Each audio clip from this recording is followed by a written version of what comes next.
What you probably don't realize, you see me as this guy who teaches somatics. My job before somatics was that I was a glass artist. My wife and I made glass jewelry, and we sold it a lot of art fairs. We sold it wholesale to a lot of galleries. By their request, it's actually in the permanent collection of the Smithsonian. We'd made a lot of glass jewelry, but that left me with a big carpal tunnel problem and a lot of pain because of the asymmetry of the movement. But there's one museum that still keeps begging for our work. So once in a while, like maybe one day a month, we go up to the studio and we work, and I have to grind the glass, push really hard.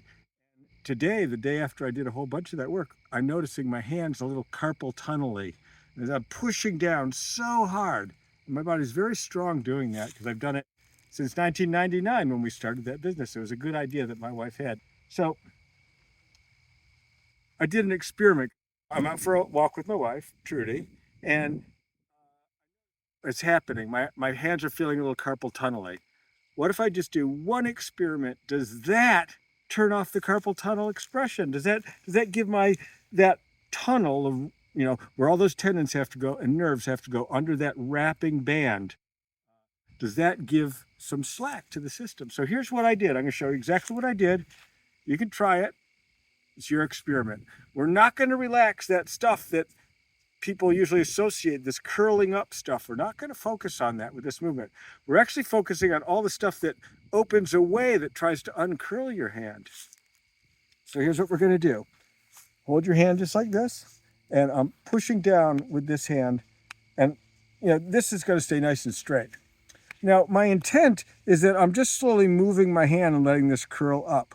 But we're going to do it in an amplified way where the brain has to figure out how to let this relax. Here I'm applying a little bit of effort to curl up, but we want it to curl up as the relax. So I'm holding it rigid, pushing down, and I'm going to slowly let the wrist bend. It's lengthening across here. And as I get that lengthening, soon I'm going to focus more on the fingers, and I'm going to really let those fingers curl in, not forcing it, just soften to let that happen.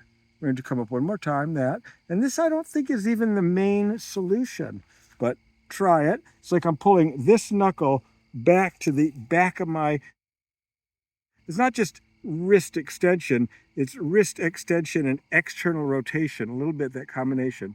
One more time, we're going to close that on up. But we're actually letting this lengthen. There you go. Slow, slow. Could it be very little effort? You could have your arm resting on the side of it, on the edge of a table.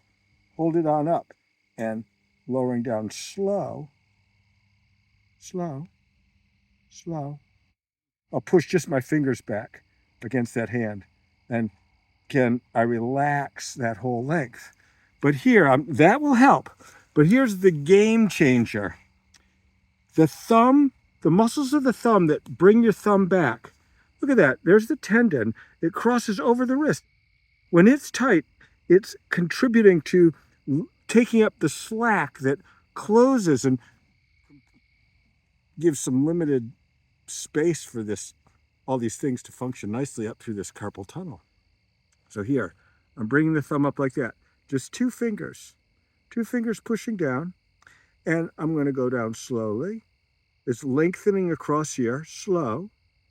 And as I come to the end, I'm going to let this finger take over, and it's giving a nice bend, and it's bending that thumb in. I'm taking one finger away so you can just see it a little better, like that. So we're going to come on up into that contraction, beautiful. That.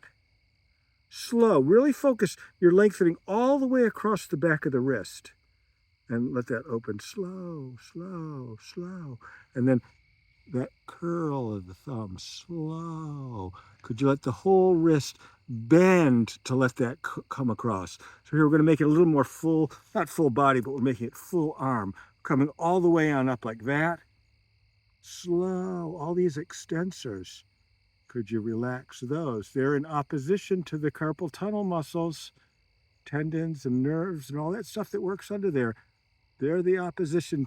They're trying to close that space from the other side. See how that is? Is that easier? Let me know in the comments. I'd love to hear from you if that was helpful. As I said before though, and I'll say it again in this video, this here is mostly the expression of the problem.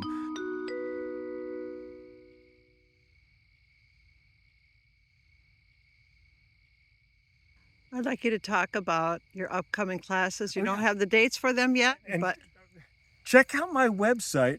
I'm going to be teaching classes in Europe and in Michigan. If you're interested in attending a workshop with me to go deeper into your somatics practice, stay tuned. stay tuned.